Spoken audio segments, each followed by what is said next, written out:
এখনকার বাবা-মা আর আমার বাবা-মার মধ্যে তফাৎ কি আমি একটু বলি। কিছুদিন আগে আমি একটা বেবির সাথে খেলতেছিলাম। তো ও খেলতে ও হুট করে চলে গেছে ওর আম্মুর কাছে।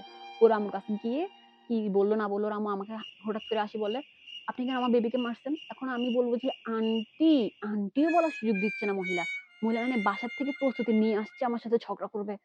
তো আমি বললাম, "শুনেন আমার কথা, শুনবে কি? উনি উনার বাচ্চার কথায় বিশ্বাস করছে। উনার বাচ্চাটা এতটুকু বেশি বড় না। বয়স আমি বলতে পারতেছি না ঠিক বাচ্চাদের বয়স আমি বুঝি না।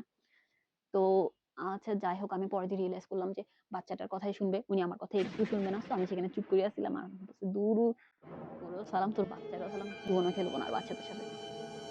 আচ্ছা ওই জায়গায় যদি আমার আব্বা হইতো, তখন কি করতো একটু বলি। ফার্স্ট এ তো আমাকে কতগুলো মাইর দিয়ে দিত। মাইর দেওয়ার পরে দেন বলত, "আমার বাচ্চারই দোষ ভাবি বুঝছেন? আমার বাচ্চারই দোষ। আমার বাচ্চা যাবে কেন ওখানে, হ্যাঁ? ওকে বারবার বারণ করছি না খেলতে, ওই জায়গায় না যেতে।" এখন দেখেন এত বড় হওয়ার পরও আমার আব্বা আমার কথা বিশ্বাস করে না। আর এতটুকু বাচ্চার কথা মা বিশ্বাস করছে। কত লাকি!